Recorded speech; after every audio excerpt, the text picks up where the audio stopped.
It's a timeline on one side, questions on the other.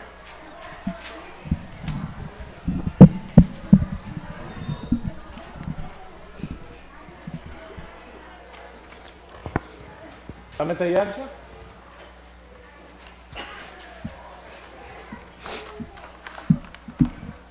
Where's the water?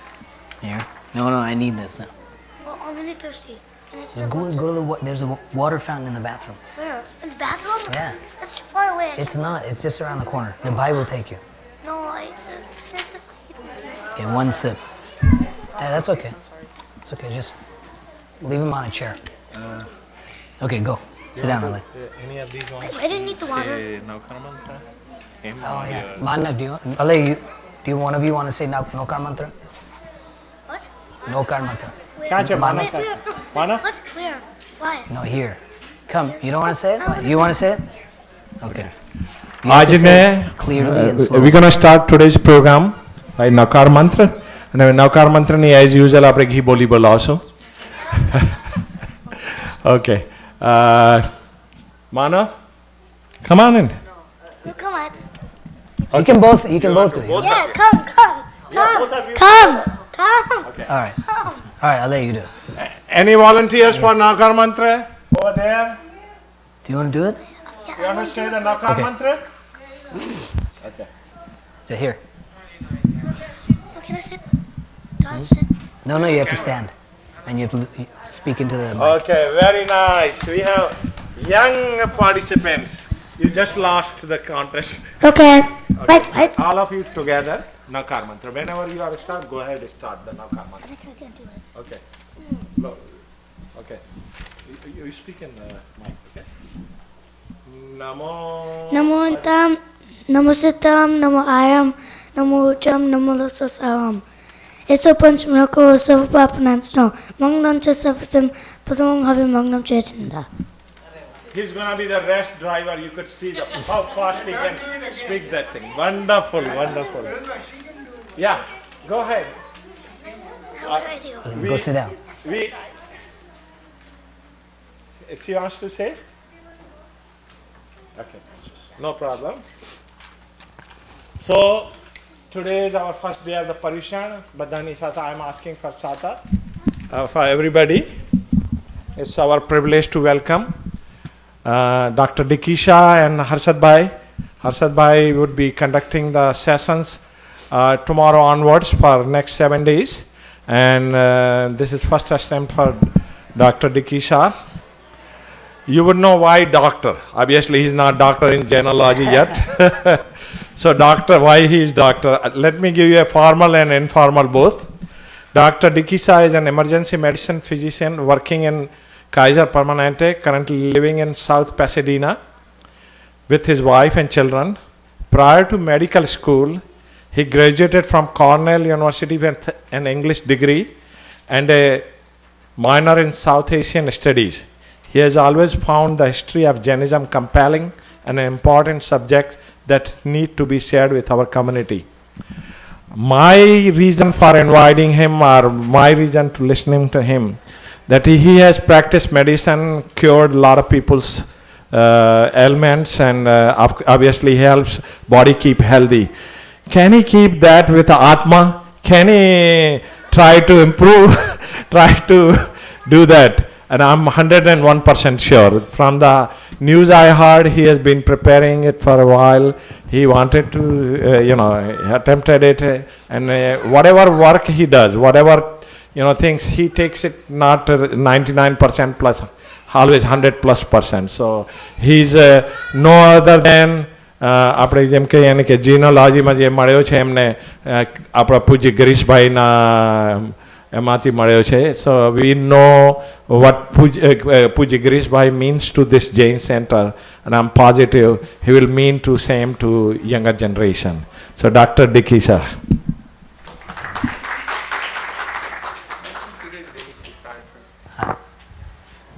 Today's date is September 10th, 2015. Well, welcome everyone. Thank you all for coming. Thank you, Virendra Uncle, for the introduction. As he said, for those of you who don't know me already, my name is Dicky Shah. I'm an emergency medicine physician by profession. And I've always had an interest in history. And that was one of the reasons that I chose this topic to talk about at this Parishad. The other reason is that I think, like many of you, I grew up learning about Jainism, the philosophy of Jainism, the rituals of Jainism, some of the mythology and the stories surrounding it. But I never really learned about the history of our religion. And so I thought this would be a great time to share what I've learned over the last few months preparing for this talk.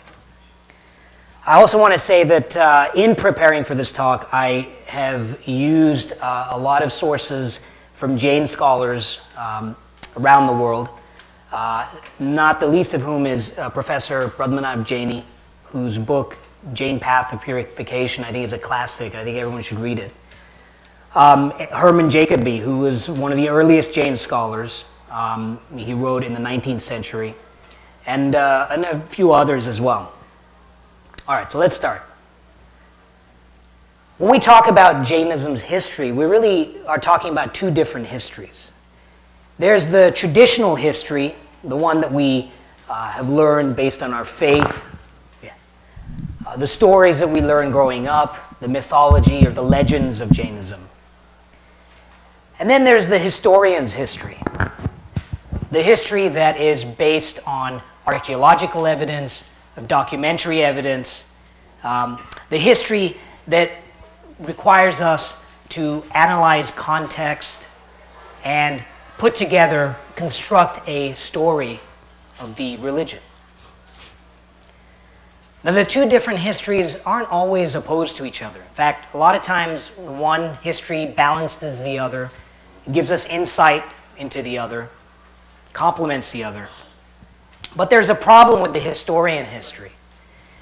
The historian history has an inherent handicap in that as we go further back in time, there's less and less things that are written down. And whatever was written down back then is long since disintegrated. Everything back then was passed on by the oral tradition. Things were memorized, recited, and passed on. We said the Nokar mantra in the beginning of this talk. How many of you learned the Nokar mantra by reading it and then memorizing it? I would say maybe some of you, but I think the vast majority of us, we learned it because our parents taught it to us, they told it to us, and we memorized it, and that's the way we pass it on to our kids. So this oral tradition still goes on today. But it leaves us with a problem. And so what we have when we talk about the historian's history is we have some evidence, and we have a lot of holes, and we use speculation to fill in those holes. But that's okay. So how far back can we go? Does anyone know, based on archaeological evidence, how far back we can date the beginning of civilization or the beginning of settled populations in India? Any idea? About 10,000 years ago, that's actually very close. About 7,500 BCE, we have archaeological evidence of a settled population in northwest India. But it's not until about 3,300 BCE, and this is the beginning of the Bronze Age in India, that we really see a developed civilization. The Bronze Age in India, this period of time we call the early Harappan phase, or the Indus Valley civilization. And this is what we're talking about here. This is a region where a lot of archaeological evidence has been found. This is Harappa. This is when civilization starts. We see the advent of metallurgy, agriculture, farming, herding animals. We see intricate pottery.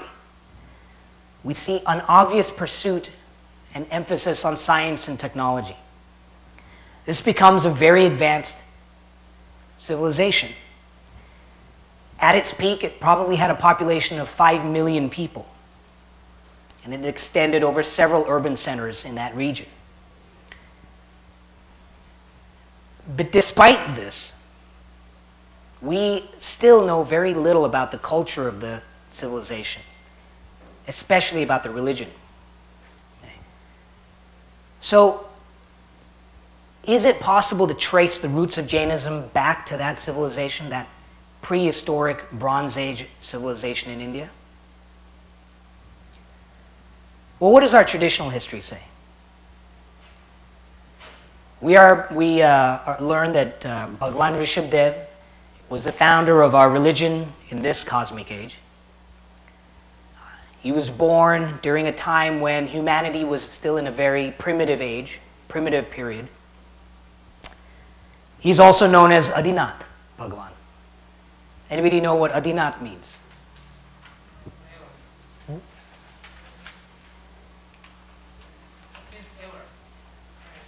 Adinath actually it means first world teacher. So this was his name because he taught humanity how to become civilized. This is a temple sculpture from Karnataka. And you can see he's in the Kayotsarg pose, a standing meditation pose, which is, by the way, unique to Jainism. And you can't probably tell, but at the bottom here is his symbol, which is the bull.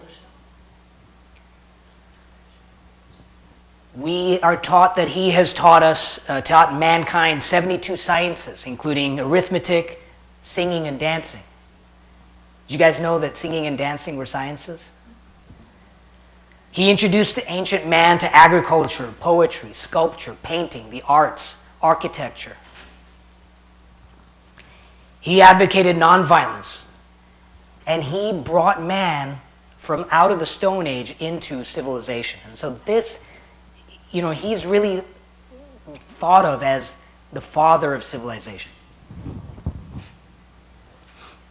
His personal story is that he eventually renounced all of his material possessions, all his bodily comforts, and on top of Mount Kailash attained moksha. Yeah.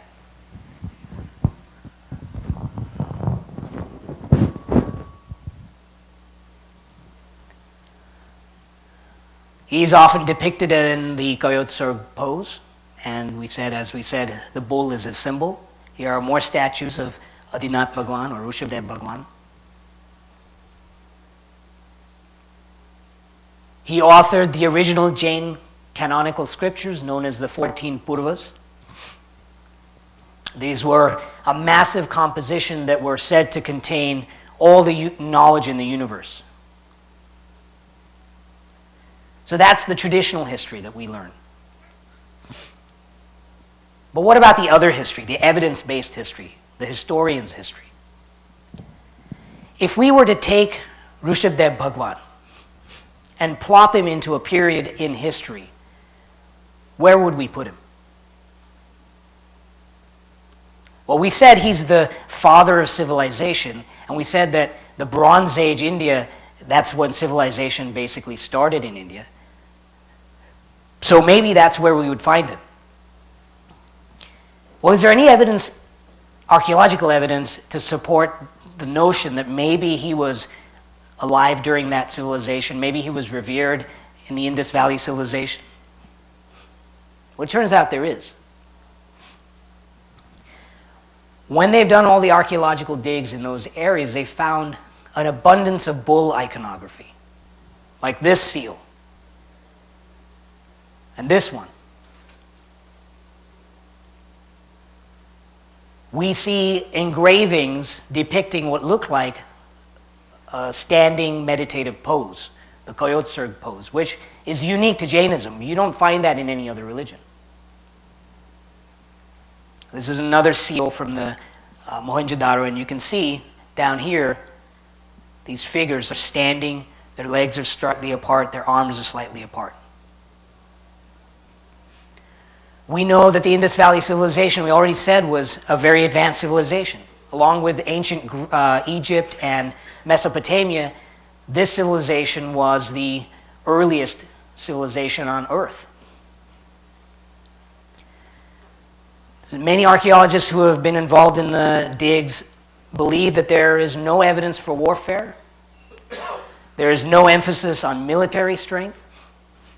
And there doesn't seem to be any great concentration of wealth. Now, obviously, this is a lot of speculation, but it's curious that these things all kind of are reminiscent of these Jain concepts of ahimsa and aparigraha. Has anybody recognized this? Anyone seen this before? This is actually a terracotta seal that was dug up in Mohenjo-daro, which is one of the urban centers in the Indus Valley civilization. And we don't know what this is. We don't know who it is, who it represents. But it's interesting because does it remind anyone of anything? Now keep in mind, this is maybe 4,000 or 5,000 years old. Well, it looks like he's sitting in sort of a yogic pose, right? In a lotus position. His arms are stretched out. It's interesting that down here at the base, we see an animal, a horned animal. It's a rhino. This looks like a bull. And it has horns like a bull. This is called a Pashupati seal. Okay? It's named that because some archaeologists believe that this might be an early representation of Shiv Bhagwan. And some archaeologists believe that this may be a representation of Rishabdev Bhagwan. The next period in Indian history is called the Vedic period. Okay? So around 1700 BCE, we see a movement or migration of people probably from maybe Iran, Central Europe, and they're moving into the area that was once populated by the Indus Valley civilization. We don't know what happened really to the population that was there. The indigenous population may have just moved eastward, but there's a replacement of population that happens. So this is the early Vedic period. And you can see that they are populating the areas that were once the Indus Valley civilization. I think the Indus River Valley is up here. And possibly the indigenous population may have migrated out of the area. They bring a new set of scriptures called the Vedas. Okay? Vedic scriptures extol the virtues of animal sacrifice, rituals. Indra, Agni, Soma are all central deities in the early Vedic literature. A lot of historians now believe that there may have been a blending of cultures. The indigenous population may have mixed with the immigrating population, and the result is a blending of religious culture, religion. And as I said before, many of the historians will point to Shiv Bhagwan, and some of them think that this is a deity that was borrowed from the indigenous population and then sort of made into a Hindu deity later on. He is prominent in the later Vedas, not in the early Vedas. After a period of time has passed and there's been a blending. So this is one of the speculations. And we already mentioned how Shiv Bhagwan and Rishabdev Bhagwan may be the same deity. They certainly share a lot of commonality, both associated with a bull, both had long hair, both are associated with Mount Kailash. Well, now we move into the later Vedic period, and you can see the population has now sort of spread over towards Bihar and Orissa, and we see the rise of Brahmanism. In this period of time in history of India, the Brahmins rise as a strong and powerful group in society. This priestly caste, essentially at this time, holds the purse strings of your salvation. Only the Brahmins can read the scriptures. Only the Brahmins are allowed to do the rituals that lead you to salvation. And unless you're born a Brahmin or a Kshatriya, your personal salvation, you don't even have that available to you in this life. All you could do is hope to be born as a Brahmin in your next life. The Brahmins and other sects start talking about these concepts of Atma, of karma, and of reincarnation. The Brahmins used this as a way to religiously justify your lot in life. You were born a low caste person because something you did in your previous life gave you bad karma, and this is retribution. So you are stuck. So if you're not born a Brahmin, your spiritual outlook is pretty bleak at this time. And think about the Kshatriyas. Now they have salvation available to them, but these are the princes and the kings of the community, and they have to bow down to the priests. You can bet that wasn't a very popular thing back then. So this sets the stage perfectly for the Shraman movements. What are the Shraman movements? The Shraman movements what does Shraman mean? Anybody?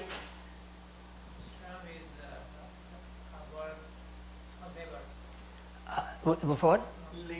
Labor, yeah, a work. It's somebody who is striving for something, a seeker. And so these movements said individuals should strive on their own to achieve salvation, enlightenment. Can anyone tell me one Shraman movement? The name of a Shraman movement?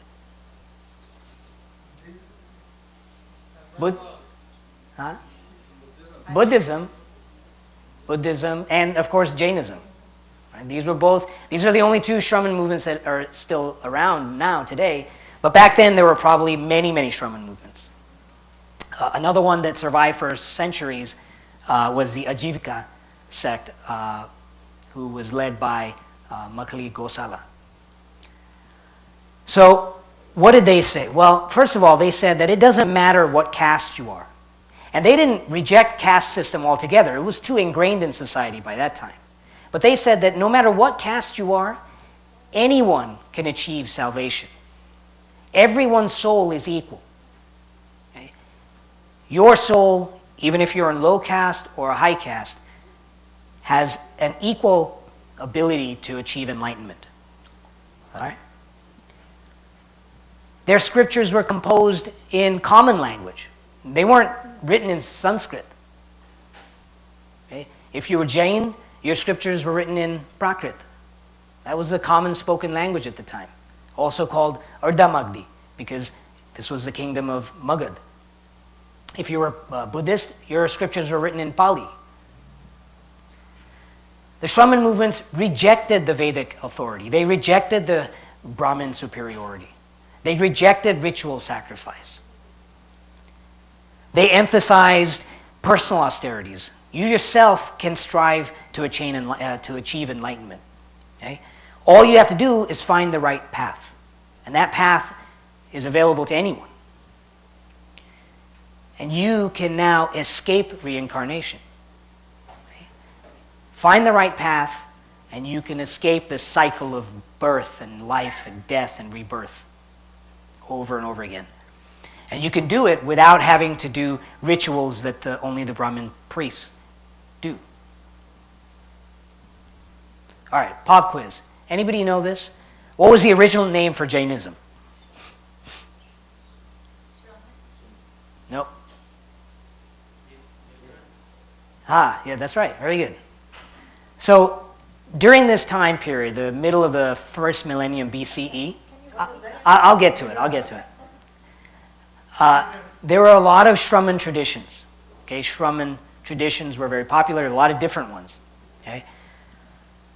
A lot of these Shraman traditions called their leaders Jin, because their leaders had conquered their passions. Right? And so the followers were called Jain, the followers of a Jin. So this wasn't exclusive to the followers of Mahavira Bhagwan. This was actually what a lot of Shramans called themselves. It wasn't until the 9th century CE, 1500 years after Mahavira Bhagwan's time, that Jainism or Jain referred exclusively to the followers of Mahavira Bhagwan. Prior to that, they were called Nirgranth. Nirgranth means the unattached ones. And why? Because what set apart Mahavira Bhagwan and Parshvanatha Bhagwan's followers, what set them apart from all the other Shraman followers was that they were very strict, and their giving up all the worldly possessions was the most extreme. And so they were truly unattached to an extreme. All right, let's move on. Anybody know the answer to this question? Who is the first Tirthankar whose existence is accepted as historical fact? Parshvanatha Bhagwan. All right, there he is. You can recognize him because of the cobra headpiece there. This is actually probably one of the oldest, if not the oldest, existing manuscripts of Jain scripture. This is from a Kalpa Sutra edition that's from, I think, about the 1400s. All right, what do we know about Parshvanatha Bhagwan?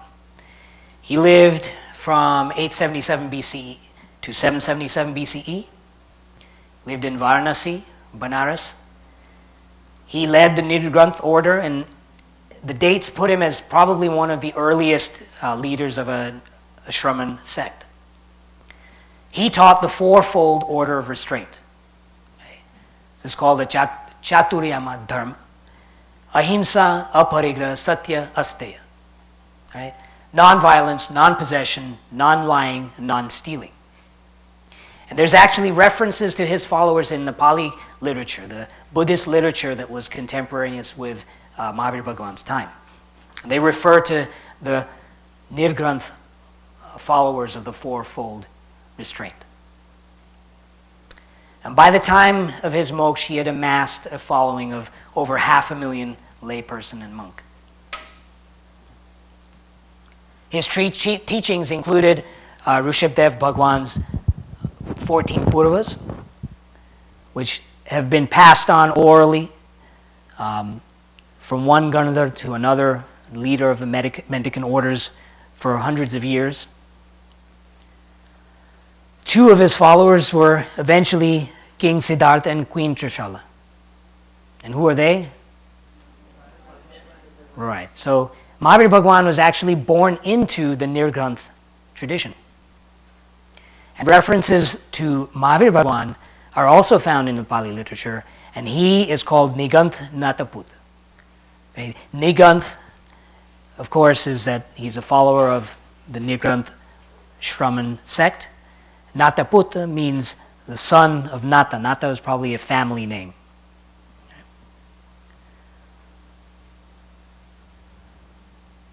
He was born, we think, in 599 BCE. Move forward. Yeah. Like that? Away from I'll just hold it. You can have it a little lower. Yeah. Holding on to comfortable. I don't think it picks my voice up then. We can raise that Okay. if we need to. Yeah. So, what about Buddha more? So Buddha Bhagwan, we think, probably after Mahavira Bhagwan. But They overlapped. but then these other references which are giving out of Pali, such as said before the arrival of Buddha. Yeah, they're referring to a existing Nirgranth order. So at the time of Buddha Bhagwan, there was already an existing order there, and that's actually what they are referring to. And that actually is one of the evidences that we have that, that Jainism existed long before Buddhism started. He was born in Kundakaram, Vaishali, which is near Patna, which is in modern Bihar, the capital of the Magad kingdom at that time. And you know, what we're talking about now is this area here. Okay, and this was, for many years, many centuries, this was the concentration and stronghold of Jainism. We're talking about a period in Indian history called the Majanpad period, where there were 16 kingdoms all across India, but here in the northern portion. You can see here Kuru of the Mahabharata fame. And this is where Patliputra is. This is where Mahavira Bhagwan was born. King Shrenik, who was the king of the Magad kingdom at the time, also known as Bimbisara, was his disciple. His wife, we think, is Trishala's cousin.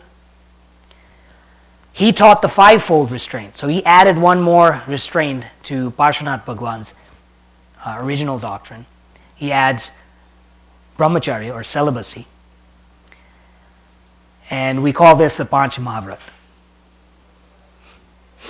He was also a big proponent of anekantvad, the multiplicity of viewpoints. Here's a very old rock engraving of Mahavira Bhagwan. You can see here the lion, that's his symbol.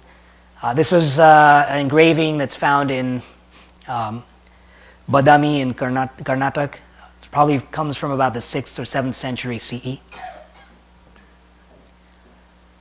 He had 11 Brahmin converts as his chief disciples, his Gandhars. He led a congregation of over 500,000 people, just like his predecessor. At that time, that represented 0.5% of the world's population. The world population, you got to understand, back then was only 100 million people, the entire planet. To put it into today's terms, this would be like having a population of Jains that was more than 350 million people. It'd be like the entire United States was Jain. So it's quite a lot of followers. His disciples composed his direct teachings into the 12 angs. The 12th ang, one portion of that contained the 14 purvas of Rishabhanatha Bhagwans. And all this knowledge, all of the knowledge that he had, was passed on from him to his disciples, from Indrabhuti Gautam to Sudharma Swami, to Jambu Swami, Prabhu, Sayambhav, Yashabhadra, and finally to Bhadrabhav. And that takes us to the next major event in the history of our religion. Anybody know or have any idea when this rift between the Swetambar and Digambar sects first started, when it first appeared? Guess. Some of them had to go south Yeah. because the crowd. Yeah, there was a famine, right? You know when that was?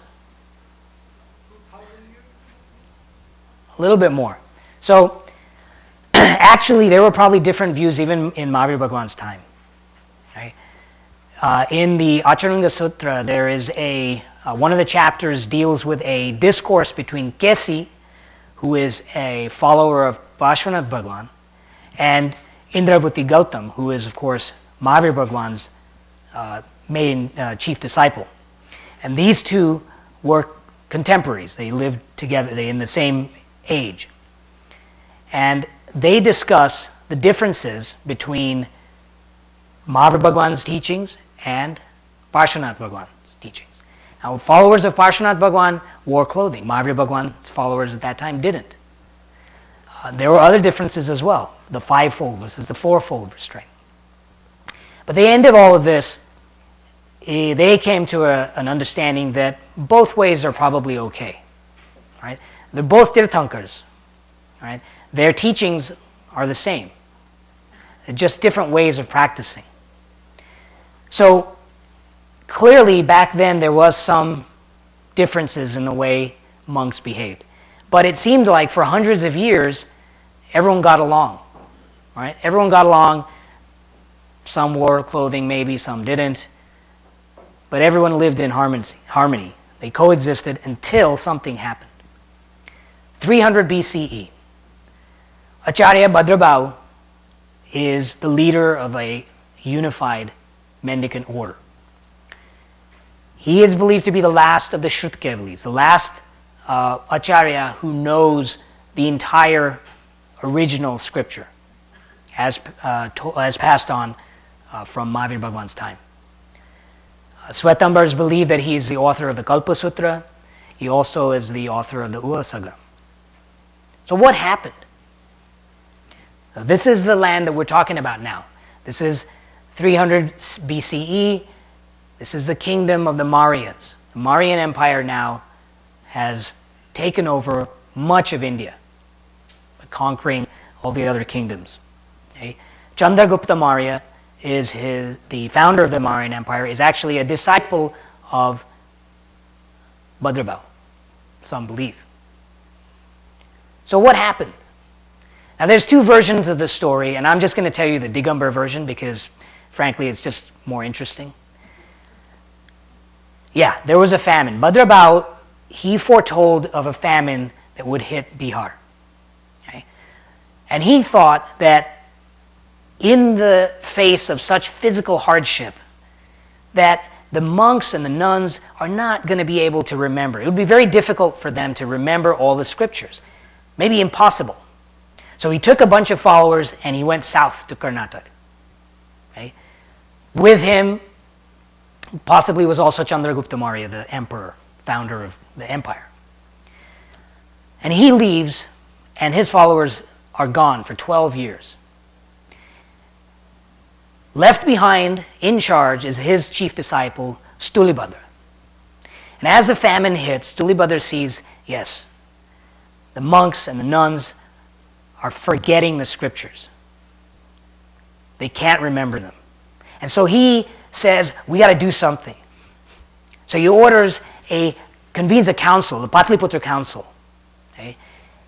The goal of this council is to take all the fragments of knowledge, all the knowledge that the different leaders, the different acharyas and teachers and leaders of the religion, all of their fragmented knowledge, bring them all together and try to coalesce them into a revised canon of Scripture. And he does that. And then 12 years go by, and Bhadrabhau's followers return.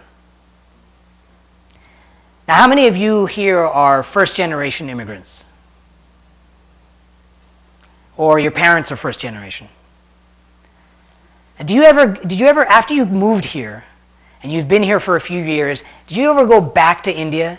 And do you ever think that the cousins that you left back there and the friends that you left back there, do you ever think to yourselves, I'm way more traditional than these guys. I don't know what happened to them. Well, that's probably what happened to the returning immigrants. They come back, and they go, first they've lived in Karnataka, where there isn't any other Jains at that time. And so they strictly hold on to their traditions. They adhere to the rules very strictly. They come back, and they find a group of monks that they don't even recognize anymore. Some of them are starting to wear clothing. They've revised the canon without their input at all. And so what? What do? They reject it. They reject the canon. They reject their version of the scriptures. They reject this idea of wearing clothing. And so the split starts. We don't know how long it took for the split to get more and more solidified. But by the 1st century CE, there are inscriptions that clearly talk about two different sects in Jainism, the Swetambar and the Digambar. And we see that geography plays a role as well, not just the doctrinal differences, but the Svetambars and the Digambars seem to move into different parts of India. So what are the differences? Well, the Digambars moved south. Karnataka, Maharashtra. Svetambars moved north and west to Rajasthan, Punjab, Gujarat. Digambars maintained that monks cannot wear clothing, strictly. The Svetambars said, no, it's okay, as long as you're not attached to the clothing, it makes no difference. Digambars believe that women cannot attain moksha. Svetambars say that not only can they attain moksha, but there was even a female Tirthankar. Anybody know who that is? Yeah. Now, before you start thinking that Svetambars are all about gender equality, keep in mind that she was born a female as karmic retribution for cheating in a previous life. Digambars believe that Arihant Bhagwans no longer need to speak. They don't partake in food. Svetambars believe that just because you're a Keval Gnan doesn't mean you don't continue your bodily functions. The Digambar version of Mahavira Bhagwan's story is that once he became a Kevali, he stopped speaking. But a sound emanated from him that was understood by his Ganadhars and translated into his scriptures. So let's talk about the scriptures. Now we know that Svetambar Jains and Digambar Jains do not agree on the scriptures, right? Well, what happened to the scriptures after the Patliputra Council? Still, nothing was written down. This was still all just memorized and recited. And as the years went by, those memories became imperfect, and the memory of the scriptures started to fade. Both sects agree that the 12th Ang, the Ang that contained the 14 Purvas, completely lost now. Digambars also believe that the other 11 Ang, the original teachings of Mahavira Bhagwan, are also lost. So, if you don't have any scriptures left, well, and you're a Digambar Jain, what is your canon? By 156 CE, it was believed that only a few sections of the Purvagata, which was the portion of the 12th Ang that contained the 14 Purvas, remained in the memories of the Acharyas. At this time, Acharya Dharasena, a Digambar Acharya, passed on the knowledge that he had to his two disciples, Pushpadant and Bhutpali. And they finally composed a written Jain scripture called the Shatkandagam, which means the scripture in 6 parts, because there were 6 parts to it. Later, another Digambar Acharya, Gunabhadra, wrote a second scripture named Kasaya Prabhrata. And these 2 scriptures make the entirety of the Digambar canon. This is it, if you're a Digambar. What about Svetambars? Well, the Svetambars believe that most of the Angs were retained at the Patliputra Council, and they were revised, but most of the information was correct. Okay? 12th Ang was gone, but 11 Angs were good still. And the Angabayas. Angabayas are the commentaries by Mahavira Bhagwan's disciples and his successors of his teachings. At some point before the 4th century CE, we believe that the scriptures were written down. And then there was a number of councils that happened in the Svetambar tradition where they tried to take all the various written scriptures and compile an official version of the scriptures. First one was by Skandila in Mathura. That didn't work out so well. And finally, in 466 CE, the Vallabhi Council, led by Devardigani Kshamarshraman, finally they decided, well, these are the ones that we're going to keep, and this is it. This is the official Svetambar canon. Okay? And it really hasn't changed much since that day. All right, I'm going to digress a little bit. This is just sort of some interesting fact I found while I was reading for this talk. Does anybody know if there's ever been a sort of a compromise sect between the Digambar and Svetambar? Not quite Svetambar, not quite Digambar. Not yet. It's called the Yapaniya sect. Okay? So we don't know a lot about these monks, but probably started around 500 CE in the Digambar area of India. They recognized the authenticity of Svetambar scriptures. They believed that women could attain moksha and that Aryant Bhagwans partook in food. But they remained nude as long as they were in the forest, they were nude. When they came in contact with people, when they traveled to villages and so forth, they only wore a single piece of cloth. They lasted for several centuries before finally being reabsorbed into the main Digambar sect. Now, they are not claimed by either Digambar or Svetambar. Svetambar will say, no, those were Digambars. Digambars will say, no, those were Svetambars. So we don't really know. This is an engraving from Mathura, and this is sort of the idea the idea of the cloth that they wore. You can see it's kind of wrapped around one hand, and this is what we think these sects wore. All right, pop quiz. Anybody know when the Nokaya Mantra was first written down? And does anyone know the oldest existing example of Nokaya Mantra? Existing. Anybody? Take a guess? The Nokar mantra was actually believed to be part of the original 14 Purvas by Rishabhadev Bhagwan, ancient. But the oldest example is still in existence, at least of the first 2 lines of the Nokar mantra, are the Hathigumpha inscription in Orissa. This inscription was commissioned by a Jain king, Karavel, of Kalinga. And he took power really right after the Mauryan Empire declined. And he was a king of Kalinga. Remember Kalinga? Everybody remember that from history lessons? Kalinga was the great war, the Ashok, Ashok the Mauryan emperor destroyed Kalinga. And it was after the aftermath of what he had done, he saw that and he became a patron of Buddhism. This inscription is what it looks like, dated about 167 BCE, so over 2,000 years old. Okay? This is what it looks like. This is a close-up view, and this is what the text is. Anybody recognize that text? I'd be surprised if anyone did, but I'll tell you what it says. This says, Namo Arihantaram, Namo Siddharam.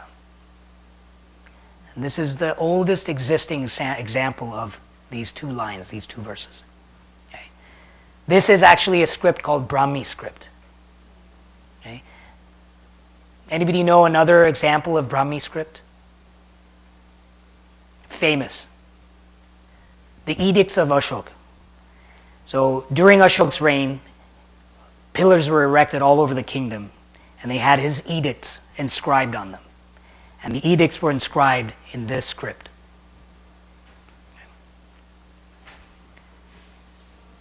Swetambars believe that the oldest written version of the 5-verse or the 5-line Nokar mantra was probably the Kalpa Sutra, the written edition of the Kalpa Sutra that came into being around the 5th century during the Vallabhi Council. Digambars believe that it was the opening text, it is the opening text of the Shapkanda, written, as we know, in the 2nd century CE. Okay? The 5-line Nokar mantra. All right. This slide is here just to show another version of probably the oldest manuscript version of the Jain scriptures, probably from the 1400s. This is from the Kalpa Sutra. All right, let's move on. So what happened to Jainism? What happened to Jainism after the Patliputra Council, after Bhadrabha's time? Well, 250 BCE, Ashok the Great supports Buddhism. Right? And he tolerates Jainism, and he tolerates all religions, but he puts his money behind Buddhism. 100 years later, there's a resurgence of Hinduism. And that is bad news if you're a Shramana sect. So eventually, when all these things are happening, eventually Jainism moves out of Bihar, out of its homeland, and spreads, as we've seen, to the north and west and to the south. Also, I just wanted to add this in there. The 2nd century CE is also when the Tattvad Sutra was written by Acharya Umaswati or Umaswami. And it's a Sanskrit text that is sort of summarizes Jain philosophy, and it's a handbook to the path of salvation. And both sects, Digambar and Swetambar, accept this text as a part of a secondary canon. Not an original scripture, but a secondary version.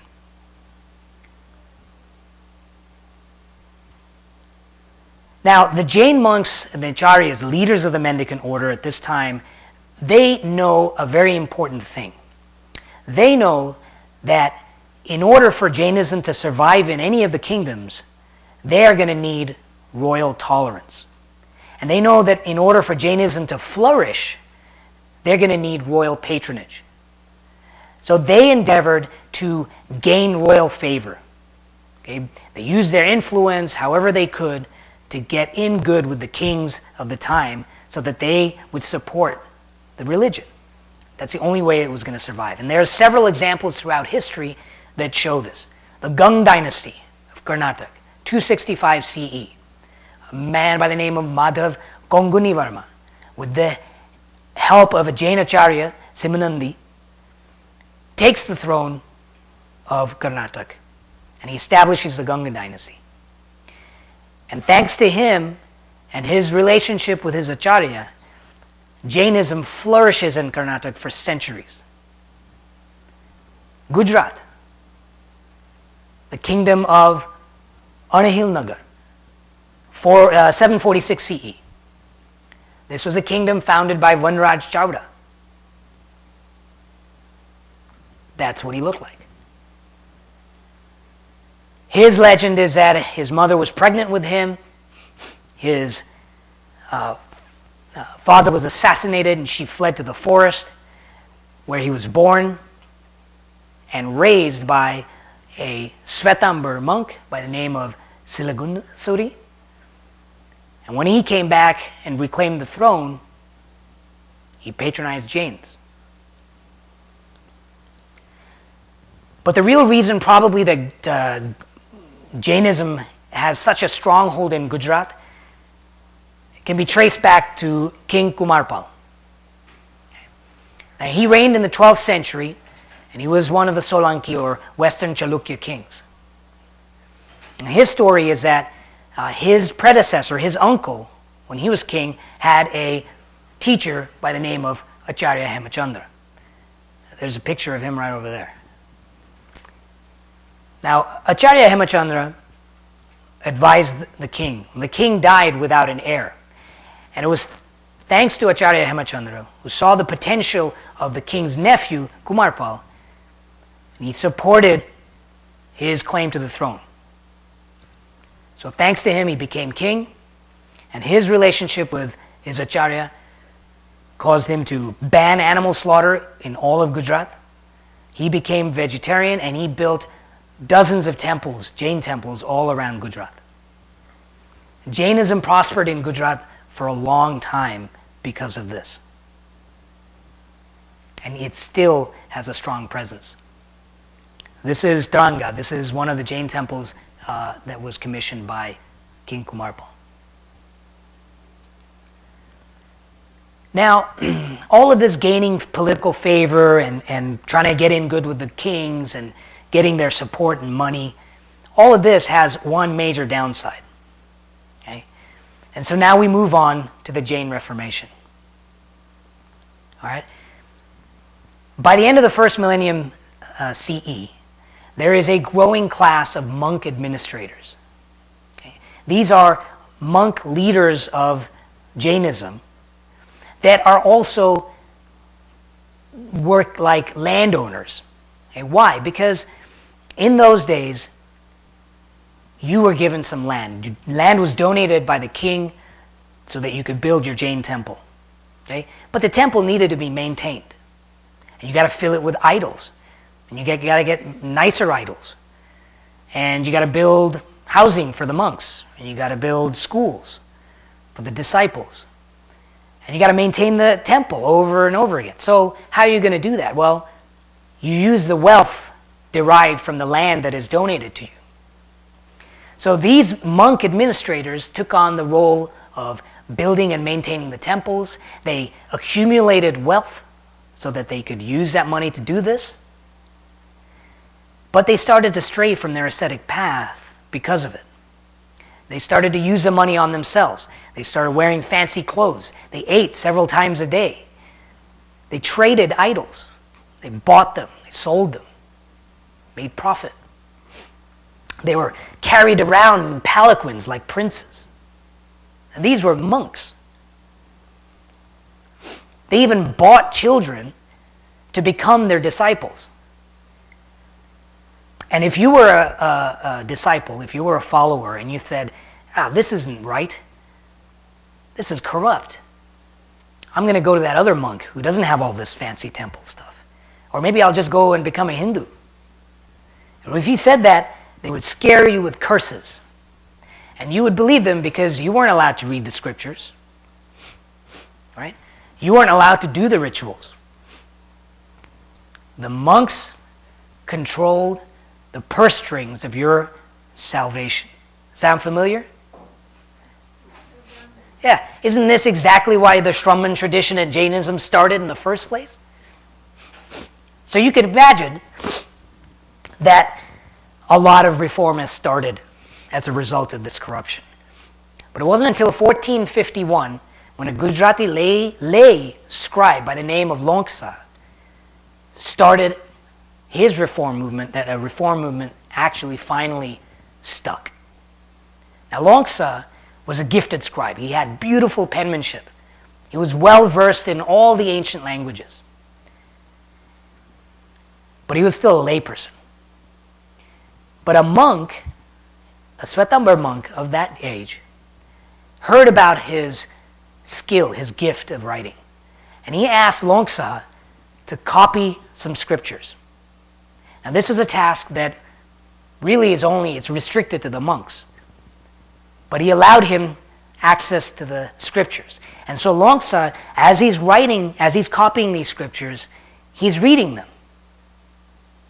And he is shocked to find that what's prescribed as a lifestyle for the monks in the scriptures is the exact opposite of what he sees the monks, the way they live.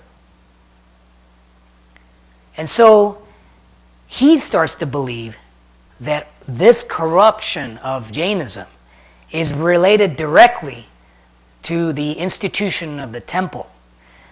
Without a temple, you don't need to accumulate wealth. You got nothing to maintain. You don't need idols. You don't need to buy and sell them. And what's more, he didn't find any evidence in the scriptures of temples. There were no temples in Mahavira Bhagwan's time. None of the scriptures talked about idol worshipping.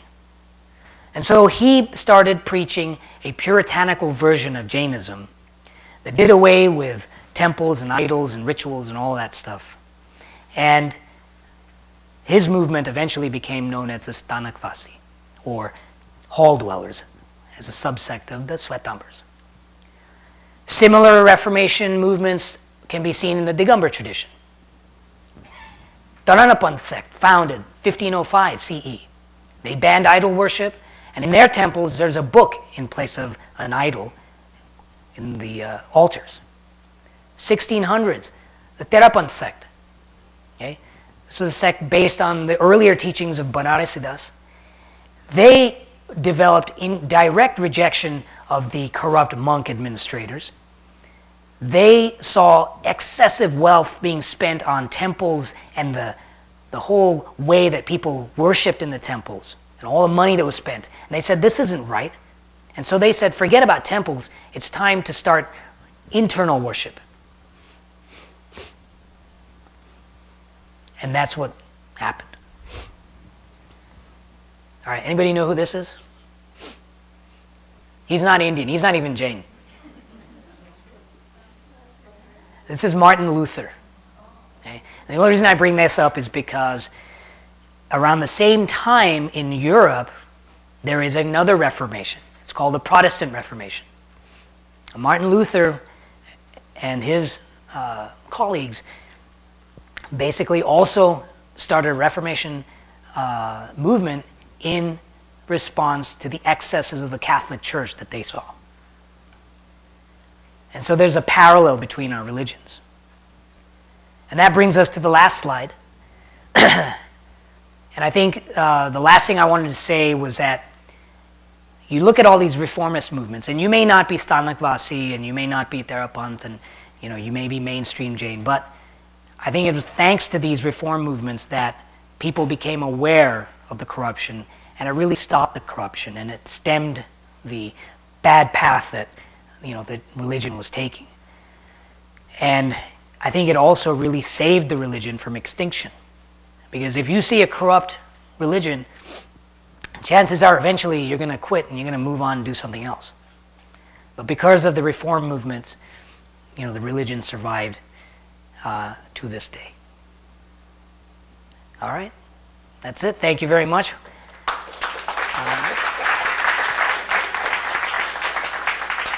Any questions? Yes. Yeah, it's interesting. I just brought up this. I have Martin Luther King. Yeah. For this movement. Now, Martin Luther translated the whole Bible from the old language, Latin or whatever it Mhm. was, to the current language of that German Mhm. language. And then you had the advent of this printing press, Yeah. which is the kind of modern age of Renaissance. Right. Why did that not happen with us? That's a good question. First of all, remember that Jain scriptures were always in the common language. Of the era of that time. Right? Yes, And correct. part of the, Right. Banaras- So why didn't they keep up with the times? It's hard to say.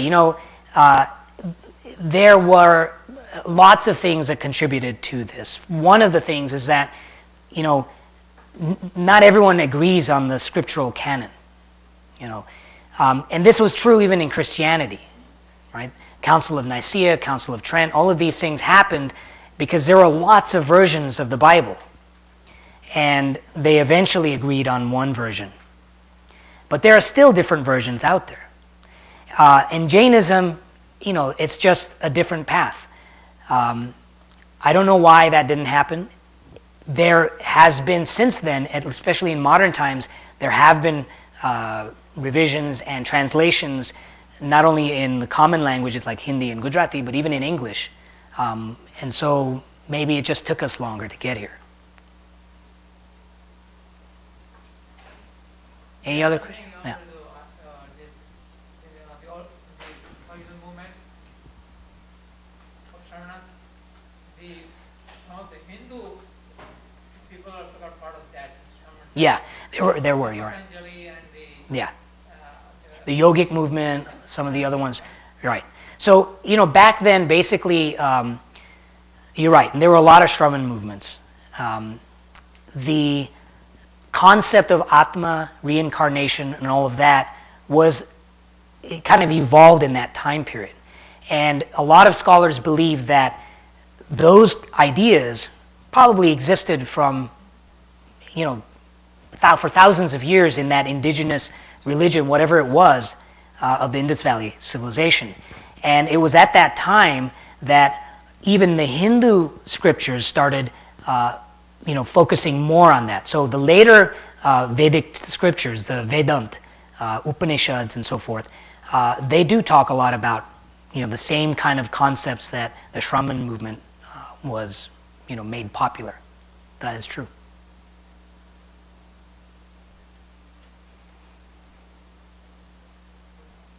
All right, well, thank you, everyone. Very good.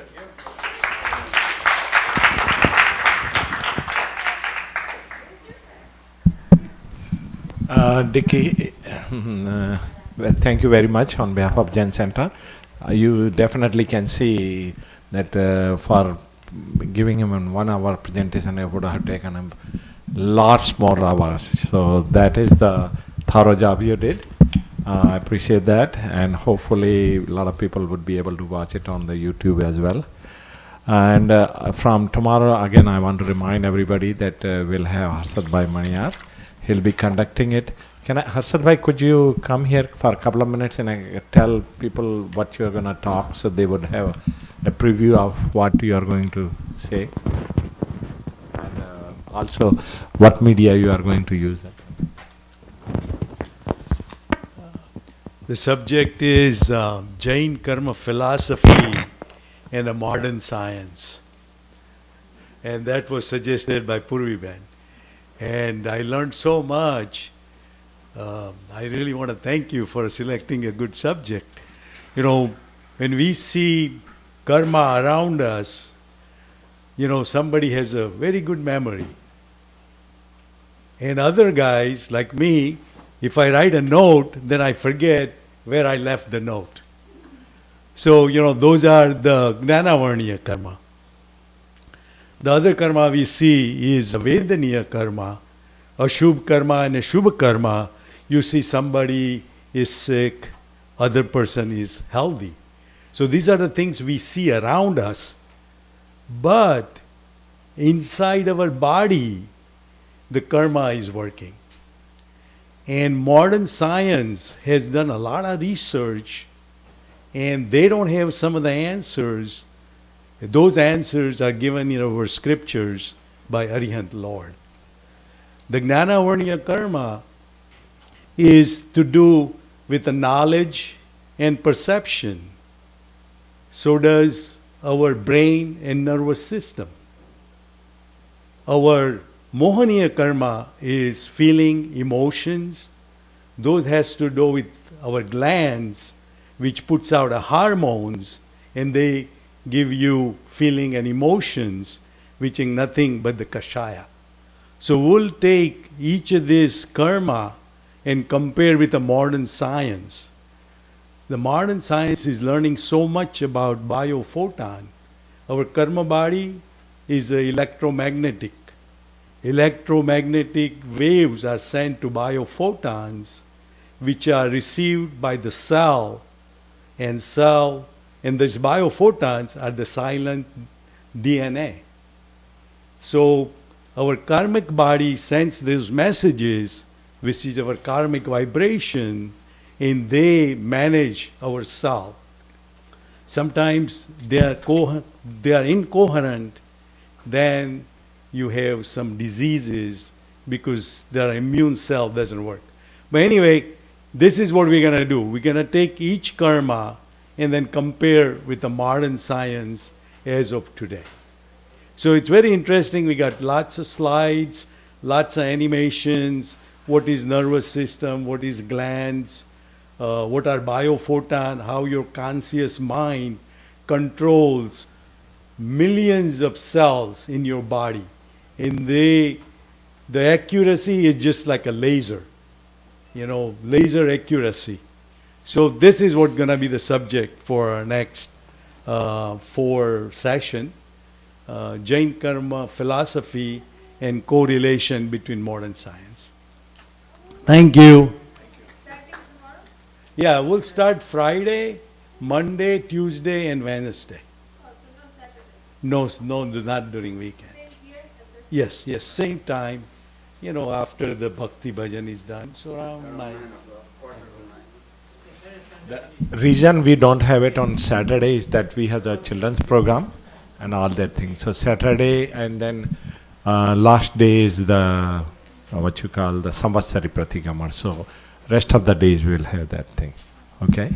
And you are ready for Navkar Mantra? Not yet.